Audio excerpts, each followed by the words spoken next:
On today's show, the LA Clippers made it 4 straight wins with a narrow win against the Toronto Raptors. Why is every game so close? And how did the Clippers get out of this one, even though they almost blew it yet again? Gonna be talking about it all on today's Locked On Clippers.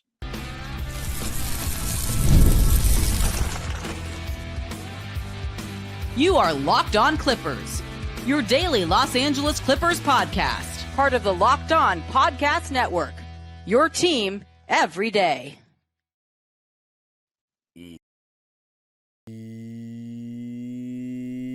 Yes, sir. You were locking in with the Clips. Thank you for making Locked On Clippers the first listen of your day, your team every day. I'm your host, Darian Vaziri, born and raised in LA and in my 20th season as a Clipper fan. You can also follow me on Twitter and Instagram at Dime Dropper Pod and subscribe to my own YouTube channel, Dime Dropper, where a video of my experience at the game and all the close moments is out. And Locked On Clippers is free and available wherever you get your podcasts, including YouTube. Hit the notification bell so you know every single time we post a video. And Locked On Clippers now has a daily newsletter. The Locked On Clippers daily newsletter written by yours truly. Let's try to get more downloads than subscriptions than some other teams. It's totally free. One stop for ultimate team and league coverage delivered right to your inbox. Sign up for free now at lockedondaily.com. That's lockedondaily.com and start your day with the all-new free Locked On Clippers newsletter. All right, Clipper Nation, 4 wins in a row. We knew that this Toronto game was one that we had to have. The other must-win sort of game that we played at Into a Dome this season was against the Portland Trail Blazers, and we failed to take care of business in that one. This one on a Saturday night, honestly, our best attendance, it felt like, since opening night. Kind of had that weekend crowd. It was almost a sellout, 73 seats away from a sellout to be exact.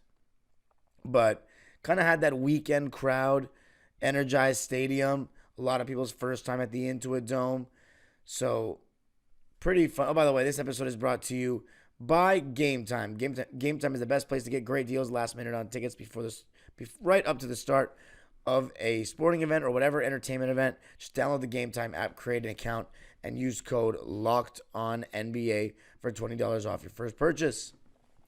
So, Clippers winning at 105-103, and it was another close game. And that's something that's kind of been fun so far as a season ticket holder, as a fan that's going to games, is you're getting a lot of these close ones and makes for good content, makes for, a nerve-wracking experience and some really great wins and some fun games, but I don't mind the occasional blowout either. But why is our team consistently getting in these close games? It's very simple. Our defense is very good, so against good teams, we'll be able to limit them offensively and stay in games. And then offensively, because we're not good enough on that end, so we don't really blow teams out because we just don't have the firepower. Although, with the way Norman Powell's been playing this season, if James Harden can just find that 3-ball, then we might light some teams up. But the reason we won this game, in my opinion, was the defense. Our offense wasn't great. Toronto, when they went to Chris Boucher at the 5, they switched everything, and it caused us to get really stagnant. Because when teams switch 1 through 5, they're trying to take away your advantages on the pick and roll. Now, instead of a roller being free, you have a guy switched onto him. Now he's not rolling without any resistance. Our offense was bad when they switched everything with Chris Boucher at the 5. It was a lot of KPJ and James Harden just dribbling around, doing nothing. But our defense was strong the entire game. And yes, the Raptors were missing Scotty Barnes. But we just didn't let them get too hot. Didn't let them, make any sort of real big run until the end of the game because we keep turning the ball over. But I'll talk about that later. But defensively, we just have so many guys, and I've beat this to death so far this season on the pod. We have a bunch of guys that want to guard, that want to sit down, that have, when you talk about them as players and what they're great at, defense is one of the first things you mention kind of deal. This game was an interesting one because it felt like we were fairly comfortable for a lot of it, but the Raptors were just hanging around.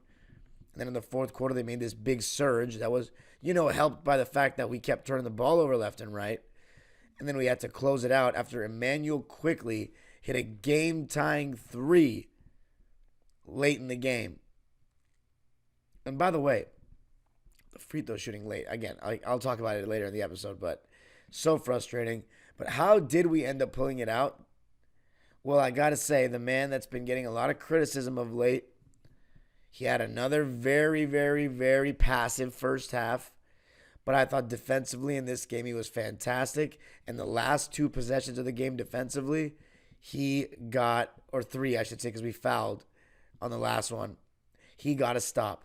One where Immanuel quickly looked like he got the step, and I had a great angle right behind the basket. You can see it in my vlog. It looked like Terrence got a little piece of it, or just did enough to change the shot, caused a miss. And then the same thing on the next possession, guarding RJ Barrett, staying strong, guarding him in the post, no foul. Good contest in there. Got him to completely miss the rim. And I could see how fired up Terrence was, motioning over the bench. And he just felt really good in that moment because he's been struggling a bit. And he's looking for ways to impact the game. And to get those two big stops to close is just, what you want to see from him. It's what he's capable of doing. And he hasn't closed the last couple of games. It's been Amir Coffey, even some games Chris Dunn. But this was a Terrence game to close, and he absolutely came through. Clippers winning it 105-103. We outscored the Raptors 28-22 in the first quarter, and a lot of that was Zoo. I thought he did a very good job setting the tone.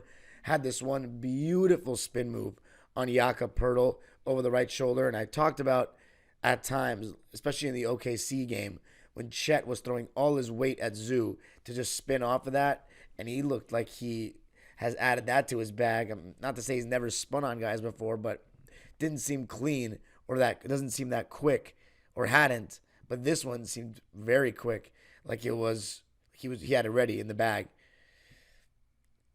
In this game, James Harden started out guarding RJ Barrett, Terance Mann on Immanuel quickly, Ivica Zubac on Jakob Poeltl, Norman Powell on Ojai Agbaji, and then Derek Jones Jr. on Grady Dick. Norman Powell, by the way, got the game started in typical Norman Powell, the way he's playing right now, fashion, with a little 4-point play action. And as I said, Zubac had those 6 points early. But yeah, by the way, something that I found very interesting. As everyone knows, we usually play Zubac in drop coverage. And I thought he had another very solid game protecting the rim. But we were throwing two on the ball with RJ Barrett. I don't know if RJ's making a bunch of threes so far this season. Let me check. No, I don't know why we were blitzing him, basically. Didn't want him to get downhill or in the mid-range. I don't know. But he's averaging, oh, wow. So as of now, as of me recording this episode, he's averaging 26 points a game. So I guess the plan was to make someone besides RJ Barrett beat us. And you know what? We limited him pretty well. He only had 13 points on 6 for 15 shooting and 1 for 3 from deep. The Raptors were held to 42% shooting and just 30% from 3. But here's where they really lost the game. Free throw shooting, 57%. Not to say that ours was great, but they shot 57% from the line. We, on the other hand, shot 78% from the line and 46 from the field, 38.5 from 3. So we didn't shoot that 40+% from 3, which we had in those 3 games that we won in a row. But we still shot a good percentage from 3. Not many attempts, 10 for 26, but we were accurate, and that's important. Second quarter was pretty even. The Raptors outscored us 25-24. Zubac had some very solid moments of rim protection. And then the third quarter was very neck and neck. And we outscored the Raptors 29-23. Defense just started looking good, even better as the quarter went on. Nico had some amazing contests. Amir Coffey had some good moments denying the ball. Terrence had 2 straight buckets finally to get going a bit. And then, as I said, in the fourth quarter, we just got super careless with the ball, missed free throws that allowed the Raptors to get multiple chances to tie the game. And on the last play, on the free throw miss, Jakob Poeltl nearly missed on purpose and put his own miss in. That was crazy. Thankfully, we were able to secure the ball. James Harden threw it up ahead, and the clock expired. But let's just talk real quick about the defense. Zubac, rim protection, very good. James Harden, I thought he was pretty bad defensively. Pretty bad, honestly. He only had one steal, no blocks, so not as active on that end, but he has been rebounding. I have to give it to him. 12 rebounds in this game to tie Zoo for our most. So he's been doing a great job in that department so far this season. Terance Mann, I thought this was one of his better defensive games of the season. Really good closeouts throughout the game. Moments of moving his feet well. Putting good ball pressure on, the guy he was guarding. So a solid outing from him on that end. And then Derrick Jones Jr., really solid defense as well. But Amir Coffey with his ball denial. Chris Dunn with his constant ball pressure. He had this beautiful steal on R.J. Barrett at the end of the first quarter that led to a dunk. And then Nico Batum, the highest plus-minus of anyone on our team, plus 16. This guy's defense is so good. He, as I've mentioned, he's always got his hands up and out, shrinking every passing window. His shot contests are fantastic because he has such long arms.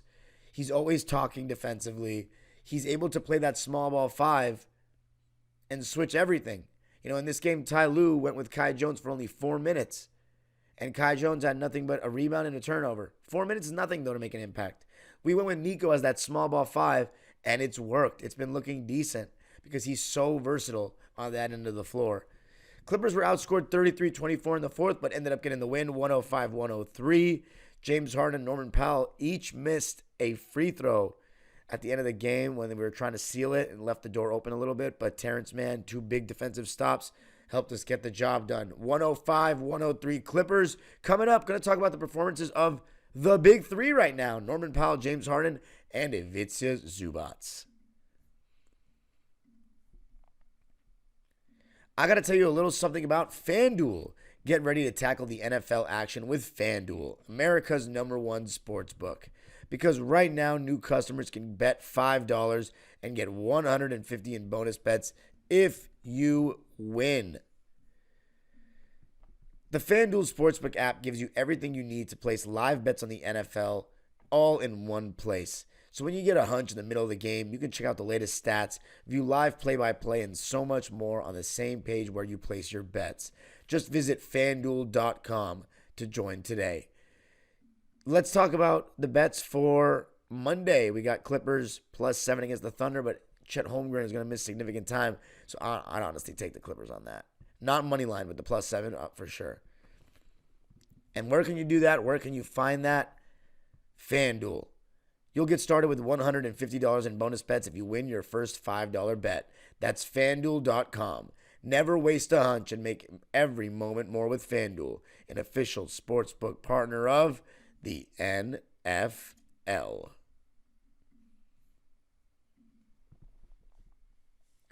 All right, Clippers winning this one 105-103 to make it 4 straight wins. We're 10 games into the season, and we're now 6-4. Now, let's talk about the big 3, so to speak. Norman Powell.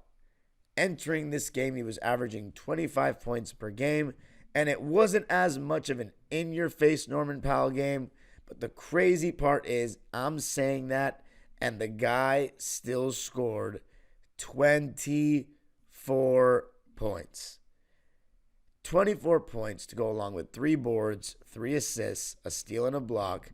He did turn the ball over 3 times, but he shot 50% from the field and 50% from 3. 7 for 14 from the field, 3 for 6 from 3, 7 for 9 from the foul line. Those free throws were kind of killers, but thankfully they did not end up biting us in the end. He played 35 minutes, and I don't know what else to say about him, but his consistency has been remarkable. His efficiency has been remarkable. In this game, they were top blocking him a lot.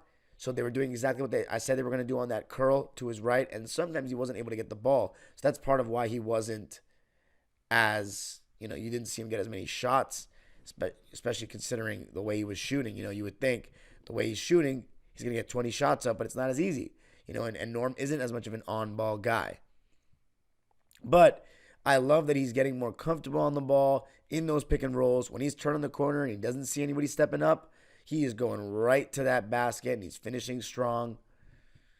But yeah, Solid performance from Norm yet again. And after this game, he's averaging 25.7 points per game on 51.5% from the field, 49% from three, and 84% from the line. The guy is playing the best basketball of his career, and through 10 games is inarguably playing like an all-star. But it is 10 games. But 6-4 through 10 without Kawhi, I mean, we're just waiting on the guy to come back because so far they've done their end of the bargain. They've done even better than I thought. And it hasn't been the defense that's impressed me because I knew what we were pretty much going to get on defense. It's Norman Powell, really, and a little bit of Ivica Zubac. Chris Dunn is a little better than I thought he was too, though. Speaking of Ivica Zubac, let's talk about him. Another double-double, another night at the office, and it didn't even feel like too much. 14 points for Zoo to go along with 12 boards, an assist, 2 steals and 3 blocks. So how about that? 2 steals and 3 blocks, getting active defensively. He's always active defensively, but sometimes you don't see the stats there to help him in terms of like steals and blocks. He's got him in this game. He was 7 for 12 from the field. A rare game where he didn't get one free throw attempt, but he played 38 minutes, which was the most of any Clipper. And he said after the game, I'd be down to play the whole game. I want to play the whole game. So that whole question mark about can Zoo play 30-plus minutes or more, or not, I should say, that is buried and dead, or dead and buried. He definitely can. He's showing that he can, and he's been awesome. Then there's James Harden, who I thought was really bad majority of the game, honestly. Outside of rebounding and creating some shots, I thought he was missing left and right. A lot of bad process when they went, switch everything.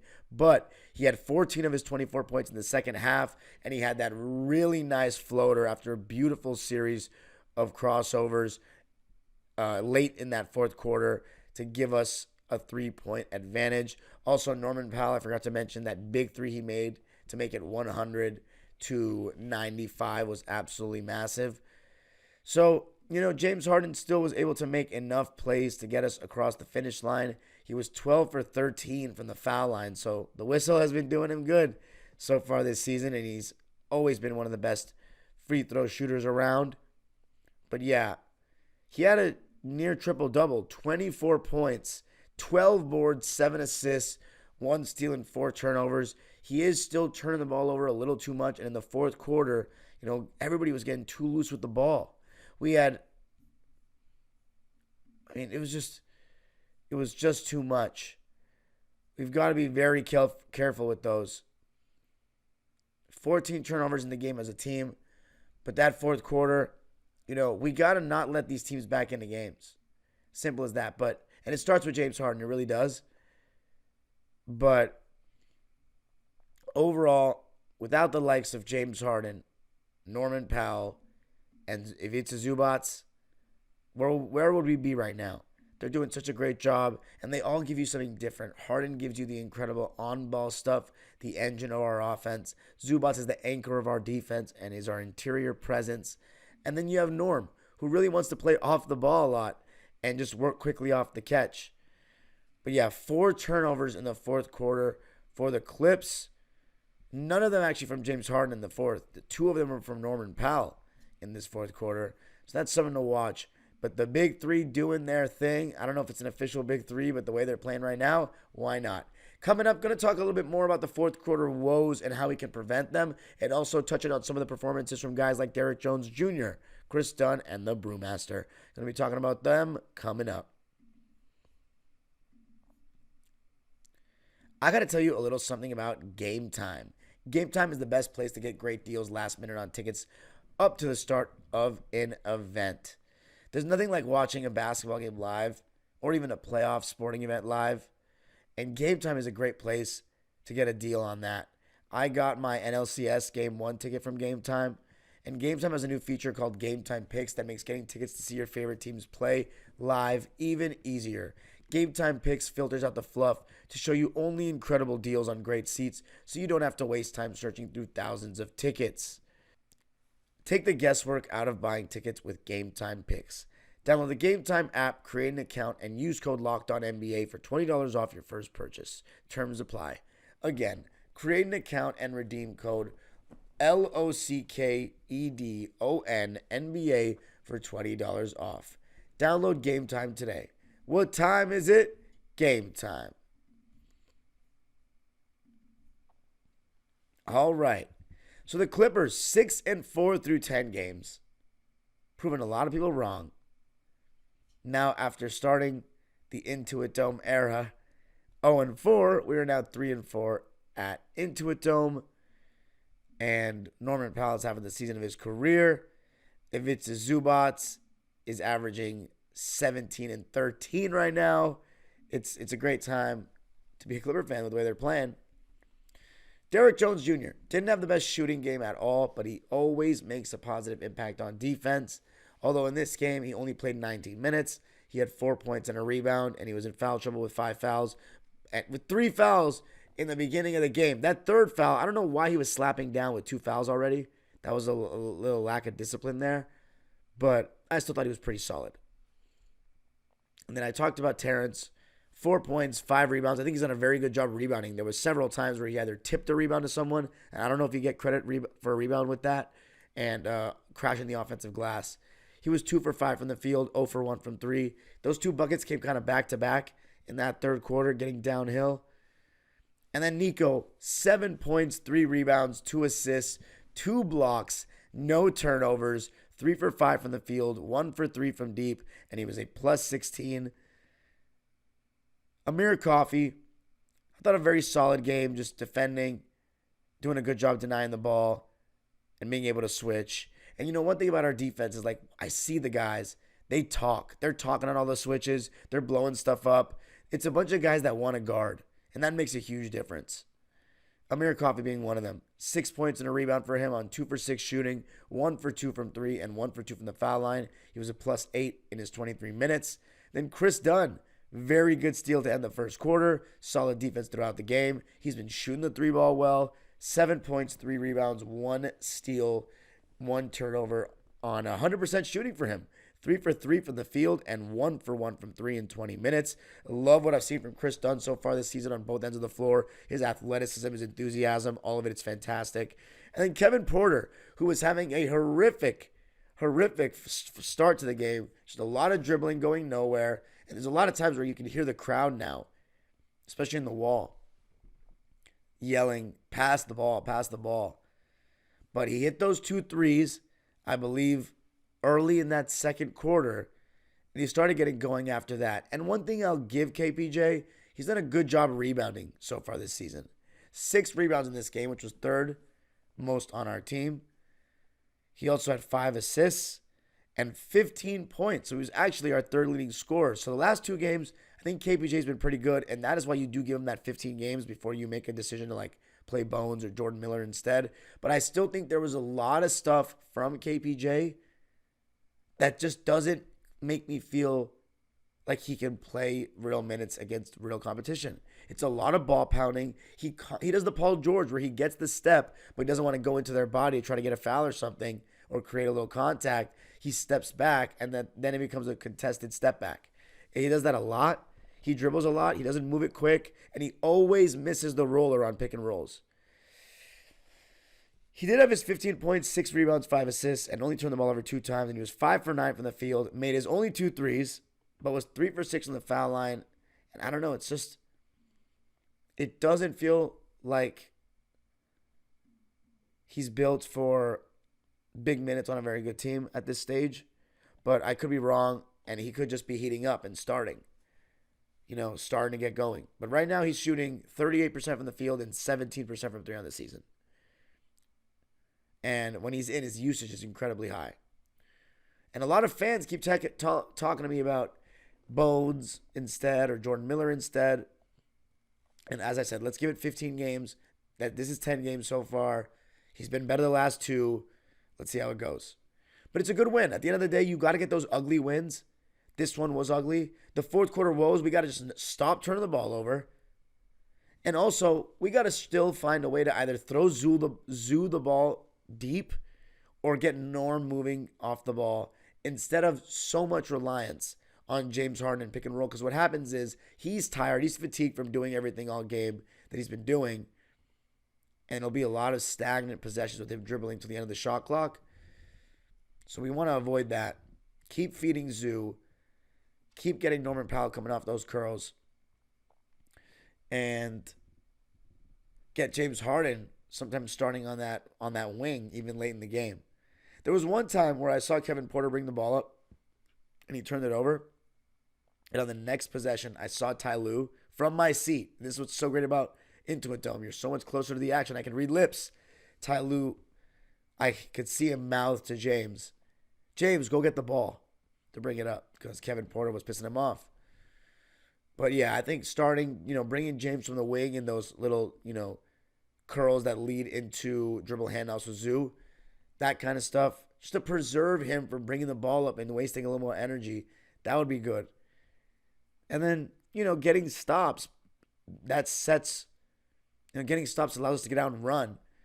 But we do get stops throughout games. Sometimes teams are going to get hot in stretches. If that stretch happens to be the fourth quarter, so be it. But we got to do what we can control, and that is to take care of the ball first and foremost.